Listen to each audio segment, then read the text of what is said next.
જય શ્રી કૃષ્ણ. સર્વ વૈષ્ણવોને મારા ભગવત સ્મરણ.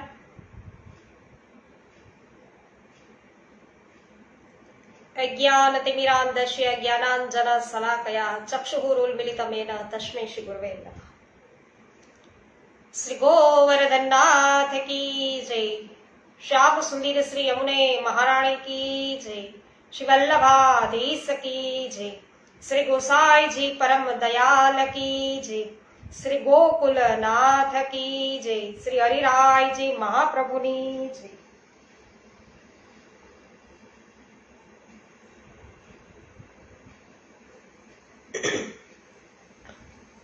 વિનોદભાઈ ગજ્જર સર્વપ્રથમ ઉપસ્થિત થયા છે. જય શ્રી કૃષ્ણ વિનોદભાઈ. ભાવનાબેન ગજ્જર જય શ્રી કૃષ્ણ, સ્વાગત છે. જ્યોત્સનાબેન ધામેચા જય શ્રી કૃષ્ણ, સ્વાગત છે આપનું. નૂતનબેન જાવ્યા, રમેશભાઈ જાવ્યા જય શ્રી કૃષ્ણ, સ્વાગત છે. શ્રી ગર્ગ સંહિતા અધ્યાય છે એ 20મો લઈએ છીએ. ગોલોકમાં શ્રી કૃષ્ણ દર્શન. શ્રી નારદજી બોલ્યા છે કે હે રાજન, એક દિવસ મુનિ શ્રેષ્ઠ દુર્વાસા પરમાત્મા શ્રી કૃષ્ણચંદ્રના દર્શન કરવાના માટે વ્રજ મંડળમાં આવ્યા અને તેમણે કાલિંદ્રીની નિકટ પવિત્ર વાલુકામય પુલિનના રમણીય સ્થળમાં મહાવનની નજીક શ્રી કૃષ્ણને નજીકથી જોયા. તે શોભાશાળી મદન ગોપાળ બાળકોની સાથે ત્યાં આવતા પરસ્પર તેઓ મલયુદ્ધ કરતા તથા જાત જાતની બાલોચિત લીલાઓ કરતા હતા. આ બધા કારણોથી તે ઘણા મનોહર જણાતા હતા. તેના બધા અંગો ધૂળથી ધૂળડિયા થયેલા હતા અને મસ્તક પર કાળા ઘૂઘરવાળા કેશ શોભતા હતા. દિગંબર વેશમાં બાળકોની સાથે દોડતા શ્રી હરિને જોઈને દુર્વાસાજીના મનમાં ઘણું જ આશ્ચર્ય થયું. શ્રી મુનિ છે એ મનોમન એવું બોલ્યા કે શું એ તે જ સડવિધ આશ્ચર્યથી સંપન્ન ઈશ્વર છે? આ ઈ ભગવાન છે? પછી એ બાળકોની સાથે ધરતી પર કેમ પાછા ફરતા હતા? તો મારી સમજમાં એ માત્ર નંદના પુત્ર હતા, પરાતત્પર શ્રી કૃષ્ણ નથી. નારદજી કહે છે કે હે રાજન, જ્યારે મહામુનિ દુર્વાસાજી આ પ્રકારે મોહમાં પડ્યા ત્યારે ખેલતા શ્રી કૃષ્ણ સ્વયં તેમની પાસે તેની ગોદમાં આવી ગયા અને પછી તેની ગોદમાંથી હટી ગયા. તો શ્રી કૃષ્ણની દ્રષ્ટિ બાળસિંહ સમાન હતી. તે હસતા અને મધુર વચન છે બોલતા પુનઃ મુનિની સમક્ષ આવ્યા છે અને હસતા શ્રી કૃષ્ણના શ્વાસથી ખેંચીને મુનિ તેના મોંમાં સમાઈ ગયા. તો ત્યાં જઈ અને તેમણે વિશાળ લોક દીઠો. પ્રભુની અંદર છે મુનિ છે એ તેમના મોંમાં સમાઈ ગયા છે પ્રભુના. તો મોંમાં સમાઈ ગયા અને પછી ત્યાં તેમણે એક સુંદર વિશાળ એવો લોક જોયો દીઠો, જેમાં અરણ્યો એટલે કે જંગલો અને નિર્જન પ્રદેશ પણ દ્રષ્ટિગોચર થતા હતા. એ જંગલો અરણ્યોમાં ભ્રમરો છે એ પણ જોયા અને આ જંગલમાં ભ્રમણ કરતા મુનિ છે એવું બોલ્યા કે હું અહીંયા ક્યાંથી આવી ગયો?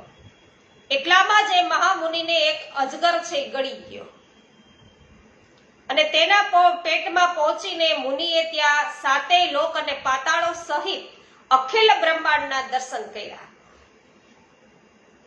તેના દ્વીપોમાં ભ્રમણ કરતા દુર્વાસા મુનિ એક શ્વેત પર્વત પર થોભ્યા. તે પર્વત પર 7 કોટી વર્ષો પર્યંત ભગવાનના ભજન કરતા તે તપ કરતા હતા. એટલામાં જ સંપૂર્ણ વિશ્વના માટે ભયંકર નૈમિતિક પ્રલયનો સમય છે આવી પહોંચ્યો. સમુદ્ર બધી તરફથી ધરાતળને ડુબાડતા મુનિની પાસે આવી ગયો દુર્વાસા મુનિ સમુદ્રમાં વહેવા લાગ્યા. તેને જળનો ક્યાંય અંત છે દેખાતો નહોતો. આ અવસ્થામાં એક સહસ્ત્ર યુગ વીત ગયા, એટલે કે એક સહસ્ત્ર યુગ છે બધા વીતી ગયા, પૂર્ણ થઈ ગયા. અને પછી મુનિ એકાવર્ણના જળમાં છે ડૂબી ગયા. તેમની યાદ શક્તિ બધી નાશ પામી અને પછી તેઓ પાણીમાં વિચરવા લાગ્યા. ત્યાં તેમને એક બીજા જ બ્રહ્માંડના દર્શન થયા. તો એ બ્રહ્માંડના છિદ્રમાં પ્રવેશ કરવાથી એક દિવ્ય સૃષ્ટિમાં એ જઈ પહોંચ્યા અને ત્યાંથી એ બ્રહ્માંડના શિરોભાગમાં વિદ્યમાન લોકમાં બ્રહ્માજીના આયુ પર્યંત વિચરતા રહ્યા. તો બ્રહ્માજીના આયુ પર્યંત એટલે બ્રહ્માજીનું આયુ કેટલું હોય એટલો વખત તેઓ ત્યાં છે વિચર્યા જ કર્યા, ફર્યા કર્યા. એ પ્રકારે ત્યાં એક છિદ્ર જોઈ અને શ્રી હરિનું સ્મરણ કરતા તે તેની અંદર ઘૂસી ગયા અને એની અંદર ઘૂસી ગયા. તો ઘૂસતા જ તે બ્રહ્માંડની બહાર આવી ગયા અને પછી તત્કાળ તેમને પુષ્કળ પાણી દેખાયું. તે જળ રાશિમાં તેમને કોટી કોટી બ્રહ્માંડોની રાશિ છે એ વહેતી દેખાઈ. ત્યારે મુનિએ જળને ધ્યાનથીને જોયું તો તેમને વિરજા નદીના દર્શન થયા અને એ નદીને પાર પહોંચીને મુનિએ સાક્ષાત ગોલોકમાં પ્રવેશ કર્યો.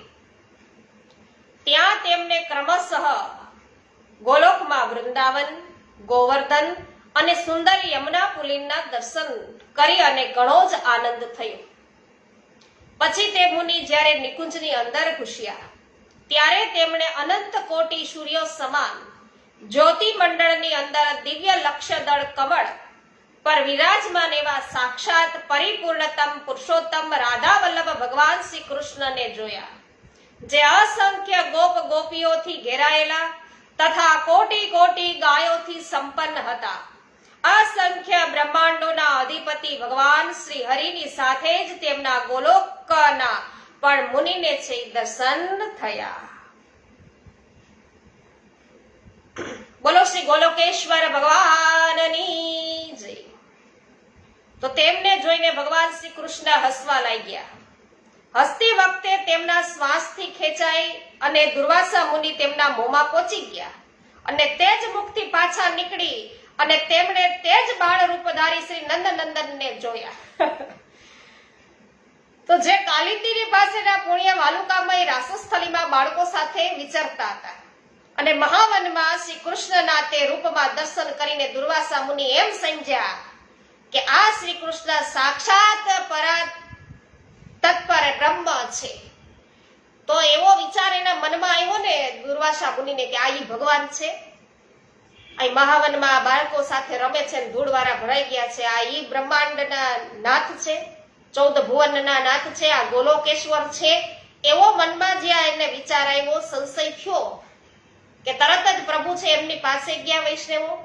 પ્રભુ હસ્યા અને શ્વાસ દ્વારા એના મોંમાં ખેંચી લીધા અને આ કઈ રીતે ગોલોકમાં જવાય અને હું ગોલોકેશ્વર છું એવો ભાસ કરાવવા માટે આટલું છે દુર્વાસા ઋષિને જોવું પડ્યું.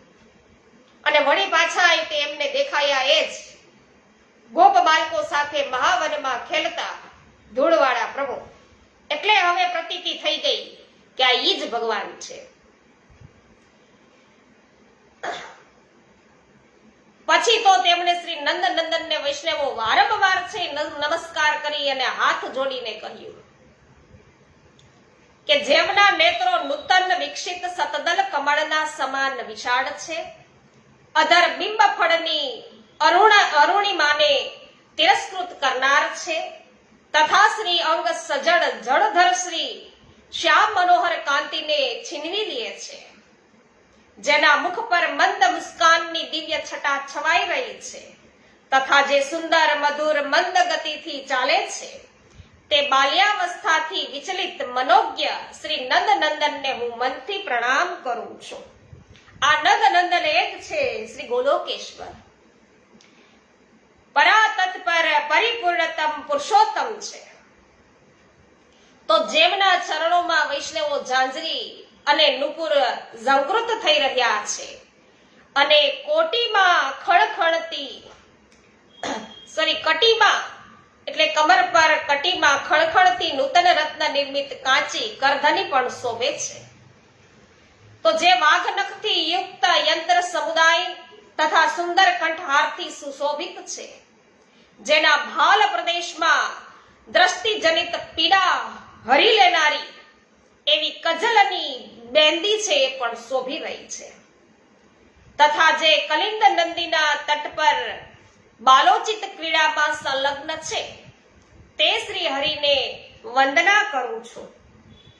તો જેના પૂર્ણ ચંદ્રોપમ સુંદર મુખ પર નૂતન નીલગરની શ્યામ વિભાને તિરસ્કૃત કરનારા ગુગરવાળા કાળા કેસ ચમકી રહ્યા છે, તથા જેના મસ્તક રૂપી મુકુંદ કંઈક ઝુકેલા છે, તે આપ નંદ નંદન શ્રી કૃષ્ણ તથા આપના અગ્રજ જ્યેષ્ઠ શ્રી બલરામજીને મારા વારંવાર નમસ્કાર હો.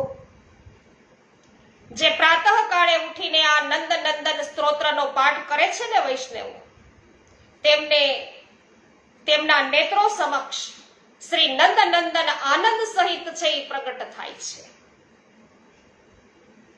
તો જે રીતે દુર્વાસા મુનિએ આ રીતે સ્તુતિ કરી, એનું કોઈ પણ શ્રવણ કરે એને પણ પ્રભુ છે અવશ્ય આનંદમય છે દર્શન આપે.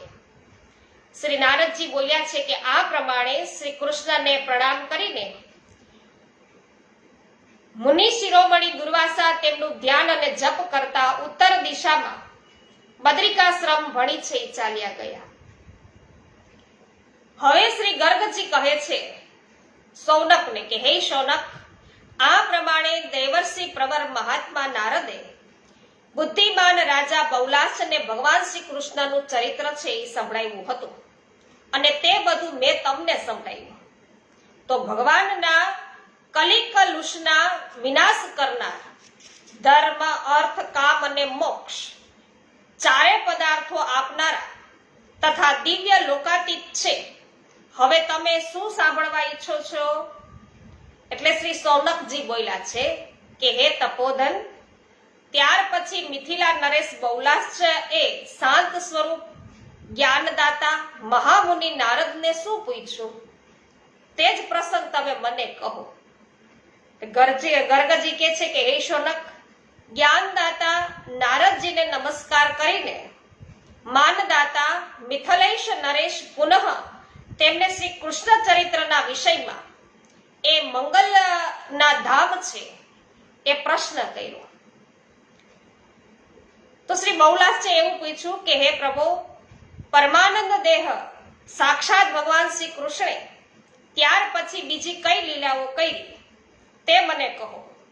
પૂર્વના અવતારો દ્વારા પણ મંગલમય ચરિત્ર સંપાદિત થયા છે, તો આ શ્રી કૃષ્ણ અવતારના દ્વારા ત્યાર પછી બીજા કયા કયા પવિત્ર ચરિત્ર કર્યા તે બધું મને કહો.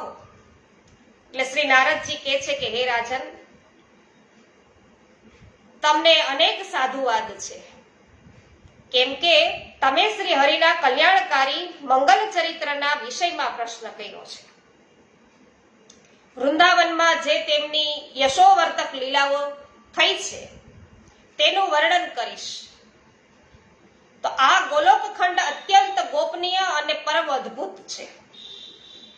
ગોલોકના રાસ મંડળમાં સાક્ષાત શ્રી કૃષ્ણે તેનું વર્ણન કર્યું છે અને તેને શ્રી કૃષ્ણે નિકુંજમાં રાધિકાને સંભળાવ્યું અને શ્રી રાધાએ મને તેનું જ્ઞાન છે પ્રદાન કર્યું છે.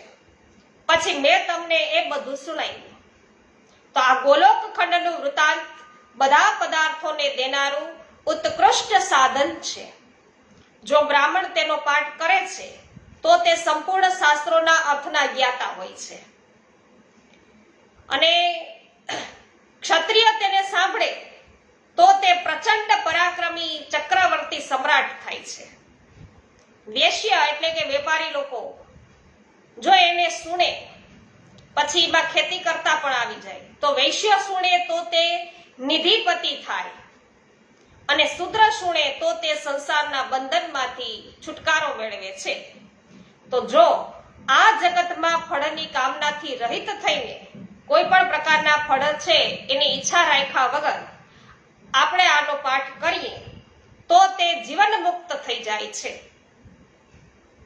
જો સમ્યક ભક્તિભાવથી યુક્ત થઈ અને નિત્ય તમે પાઠ કરો તો તે ભગવાન શ્રી કૃષ્ણચંદ્રને ગોલોક ધામમાં જે પ્રકૃતિથી પર છે એ પહોંચી જાય છે, એટલે કે ગોલોક ધામને પ્રાપ્ત કરે છે. તો આ પ્રમાણે શ્રી ગર્ગ સંહિતામાં ગોલોક ખંડના નારદ બહુલાચ સંવાદમાં દુર્વાસાના દ્વારા ભગવાનની માયાનું દર્શન તથા શ્રી નંદ નંદન સ્તોત્રનું વર્ણન એ નામનો આ 20મો અધ્યાય છે અહીં પૂર્ણ થયો છે. સાથે સાથે ગોલોક ખંડ પણ સમાપ્ત થાય છે. બોલો શ્રી ગોલોકેશ્વર ભગવાનની જય. વિનોદભાઈ ગજર જય હો. હેમાબેન ગુજરાતી સ્વાગત છે, જય હો. આભાર આપનો. નૂતનબેન જાવિયા જય હો. મંજુબેન ગુણા આપનું પણ સ્વાગત છે. બિપિનભાઈ ડોબરિયા સ્વાગત છે. નીતિનભાઈ ધોકિયા, મનીષાબેન માકડિયા જય હો, સ્વાગત છે. વલ્લભભાઈ કથિરિયા ભાણભાઈ છે સાથે, તો એમનું પણ સ્વાગત કરીએ છીએ, ભાણાભાઈનું. જ્યોત્સનાબેન ધામેચા સ્વાગત છે, જય હો. માધુરીબેન મિસ્ત્રી જય હો. હેમાબેન ગુજરાતી જય હો. ચૈતન્યભાઈ શયાણી આપનું સ્વાગત છે. મુકેશભાઈ ગજેરા સ્વાગત છે. રંજનબેન લુણાગરિયા સ્વાગત છે. મહેશભાઈ વસોયા, પાવતીબેન ઠુમર, ધ્રુવાંશુભાઈ ધડુક વાહ ભાઈ વાહ, સ્વાગત છે આપનું. જે આર વડાલિયા સ્વાગત છે. જયંતિભાઈ ઉંદાદ, મુકેશભાઈ અઘેરા, દિનેશભાઈ રાજાણી, શિલ્પાબેન લુણાગરિયા, જગદીશભાઈ લુણાગરિયા, લલિતાબેન અકબરી, પરેશભાઈ ગજેરા, સર્વ વૈષ્ણવજનોનું સ્વાગત કરું છું. મોહનભાઈ વેશાણિયા આપનું સ્વાગત છે. ગોપાલભાઈ વગસિયા સ્વાગત છે.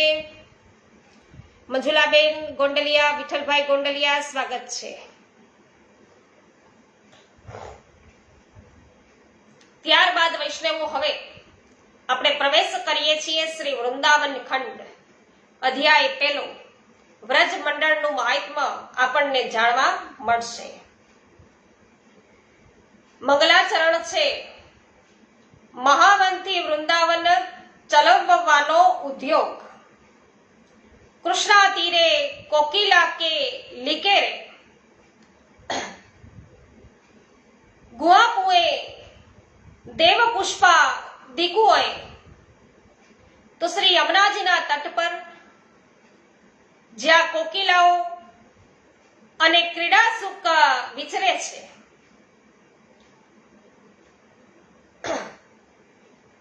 ગુંજાપુંજથી વિકસિત દેવપુષ્પ, પારિજાત વગેરે કુંજમાં શંખ જેવી સુંદર ડોકથી સુશોભિત અને એકબીજાના ગળામાં હાથ નાખીને ચાલનારા પ્રિયા પ્રિયતમ શ્રી રાધા કૃષ્ણ માટે મારા માટે છે મંગલમય હો.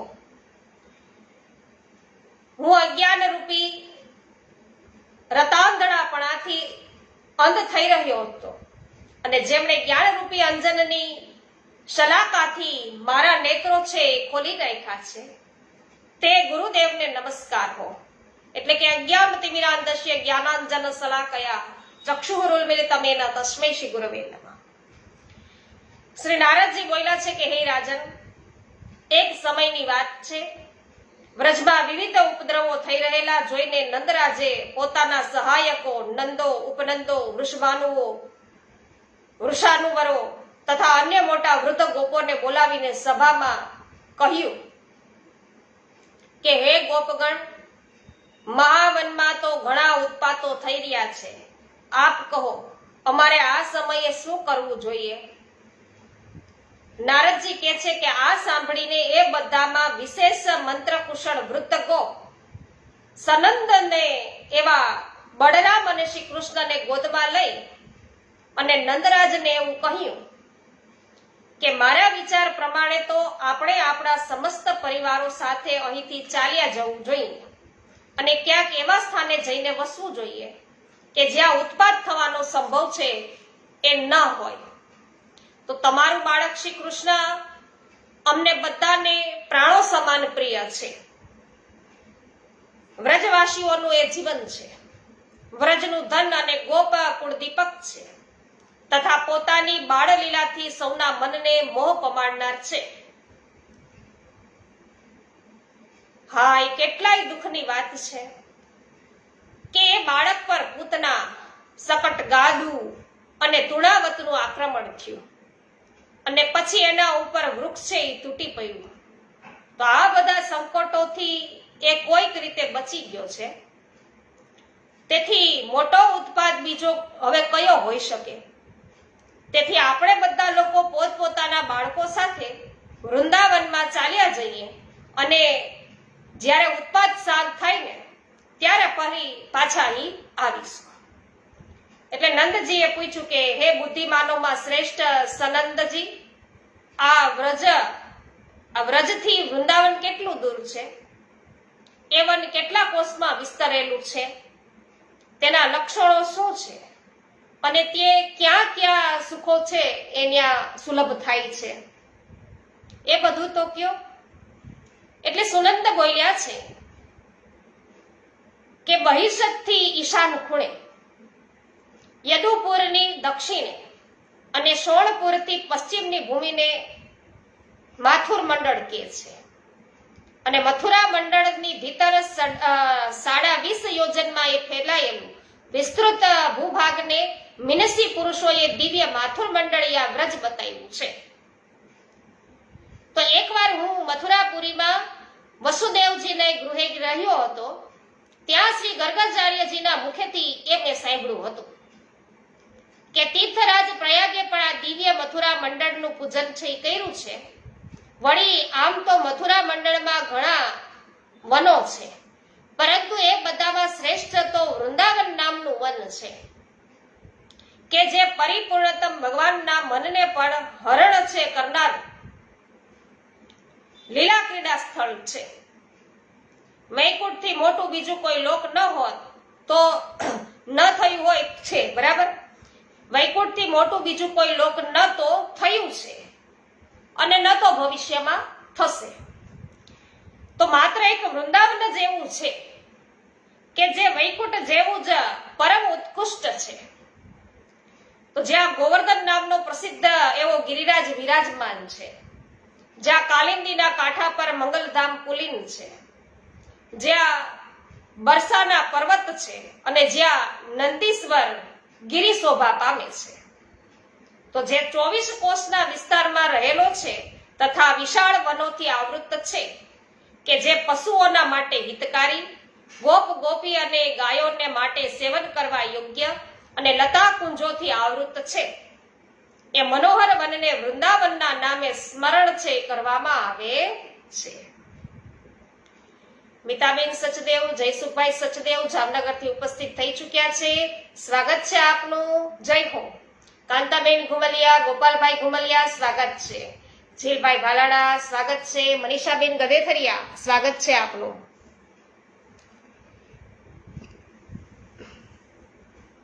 શ્રી બાલ મુકુંદજીને શ્રી પલ્લા દર્શન અને રાજભોગ ધરાવી અને આ સત્સંગમાં છે ઉપસ્થિત થયા છે મુખિયાજી જયેશભાઈ અને ઉષાબેન, આપનું સ્વાગત છે. જય હો પ્રભુની. અરવિંદભાઈ કડછા, સ્વાગત છે. જુલીબેન પોકિયા, સ્વાગત છે. મનીષાબેન અઘેરા, મોહનભાઈ, સર્વ વૈષ્ણવોનું સ્વાગત છે. મનસુખભાઈ અમીપરા, આપનું સ્વાગત છે.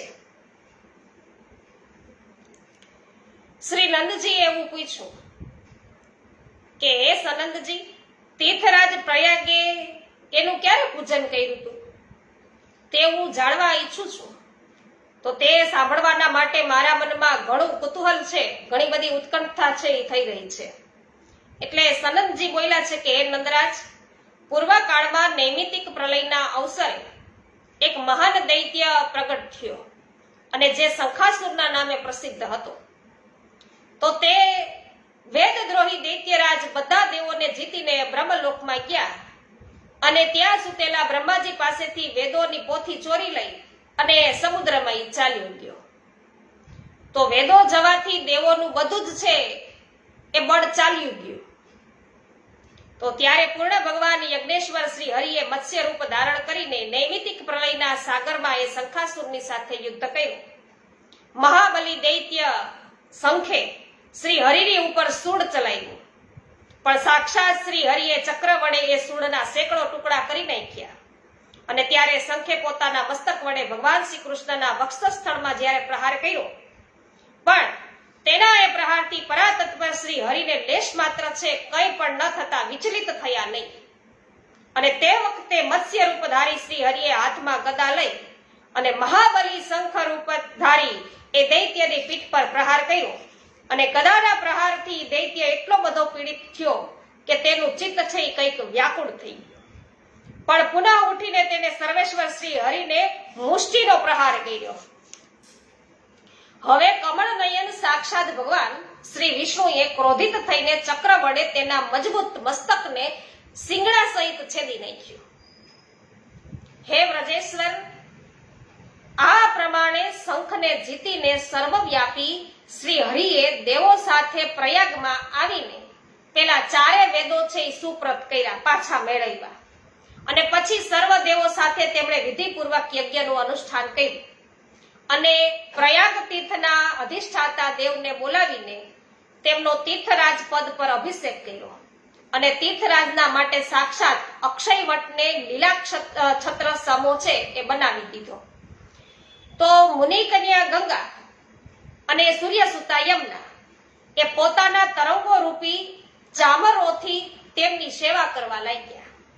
અને તે સમયે જંબુદ્વીપના બધા તીર્થો છે એ ભેટો લઈ, એટલે કે ભેટ જે આપીએ છીએ એ ભેટો લઈ અને બુદ્ધિમાન તીર્થરાજની પાસે આવ્યા અને તેમની પૂજા તથા વંદના કરી અને પછી તે તીર્થો બધાય પોતપોતાના સ્થાને ચાલ્યા ગયા.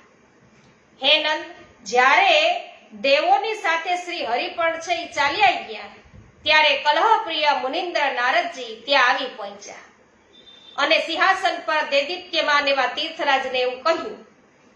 શું કીધું નારદજીએ તીર્થરાજને કે હે તપસ્વી તીર્થરાજ, નિશ્ચિત જ તું બધા તીર્થો દ્વારા વિશેષ રૂપે પૂજાયો છે.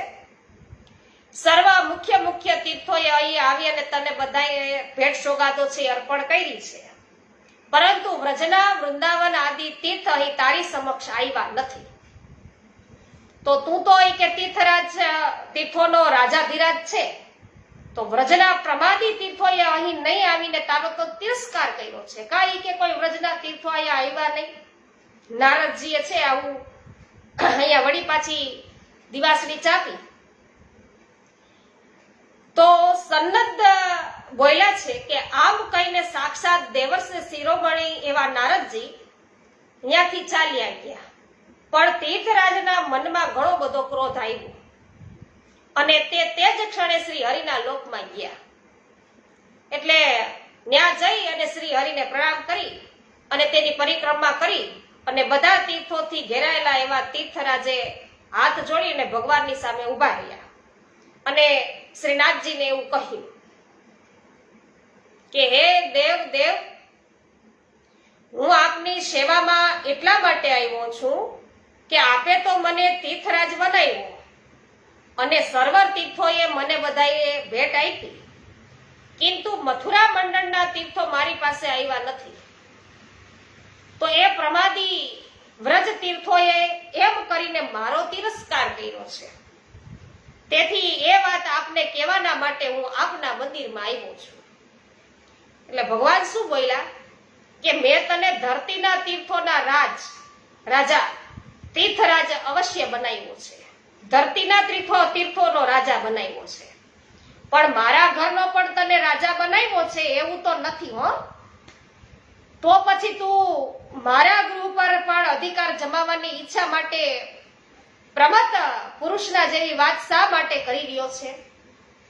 તો વ્રજ મથુરા મંડળના જેટલા પણ તીર્થો છે એ તો મારું ઘર છે કે તો મેં કઈ મારા ઘરના તને કઈ રાજા નથી બનાવ્યો.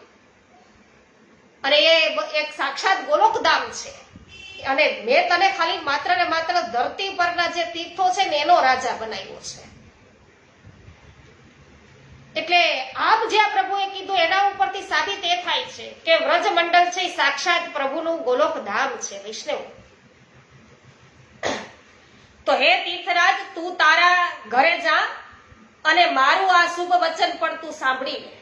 મથુરા મંડળ મારું સાક્ષાત પરમધામ છે, ત્રિલોકથી એ પર છે અને એ દિવ્ય ધામનો પ્રલયકાળમાં પણ સંહાર થતો નથી. જય હો વ્રજાધીપની જય હો. જય હો વિનોદભાઈ, સચિનભાઈ સોની, સ્વાગત છે. મારા પણ વંદન હંસુખભાઈ. જય હો પ્રભુદાસભાઈ સોલંકી, અનિલાબેન સોલંકી, સ્વાગત છે. મિહિરભાઈ ગધેસરિયા, સ્વાગત છે. નૂતનબેન જય હો. જય હો મનસુખલાલભાઈ.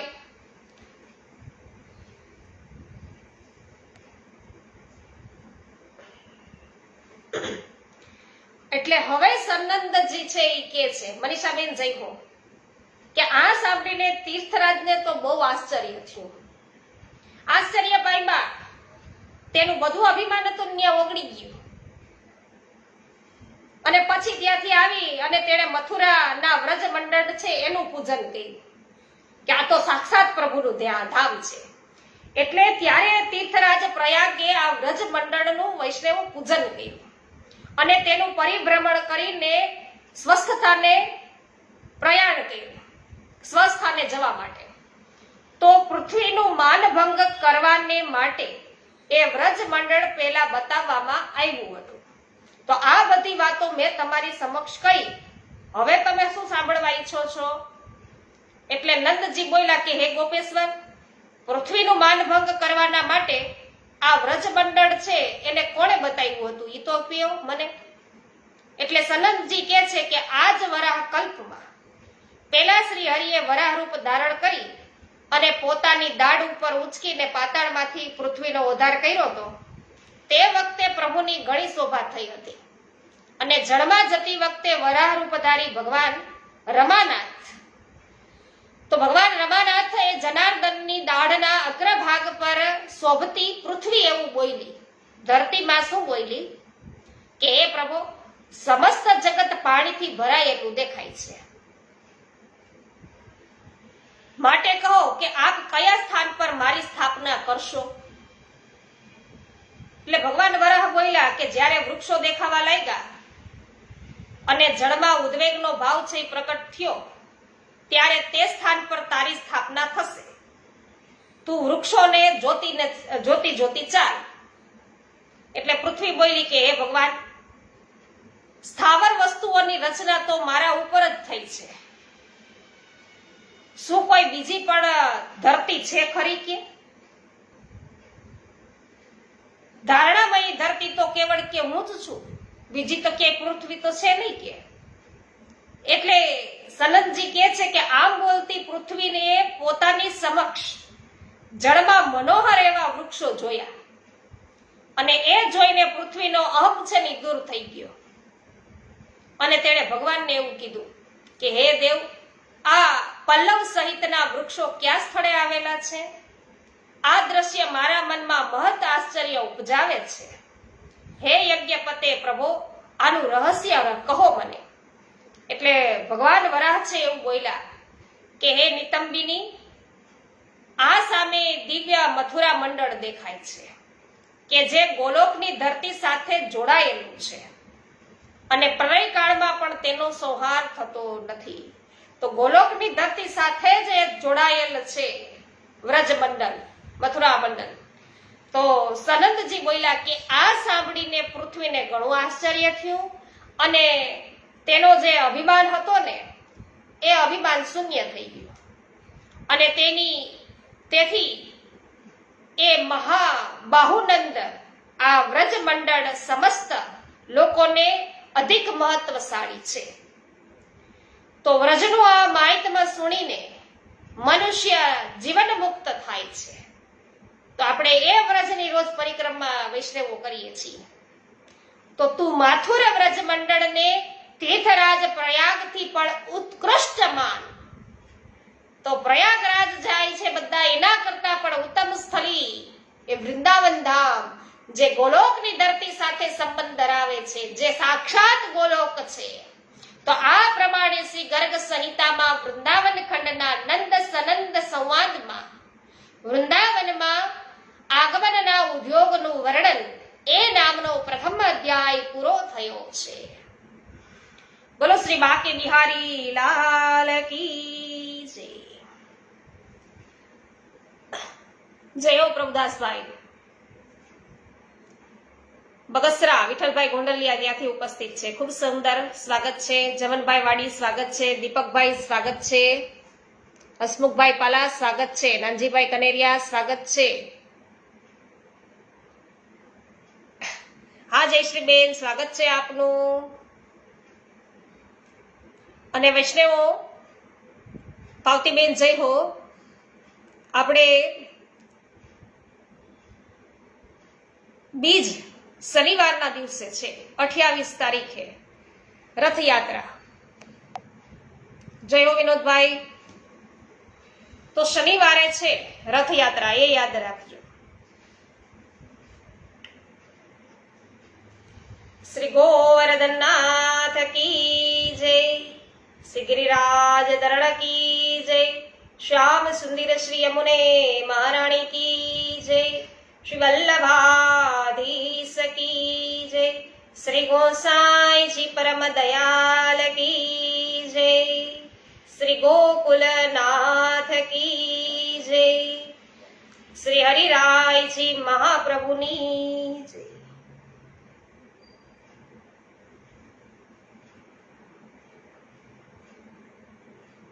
હા લલિતાબેન સખી, પ્રભુની જય હો.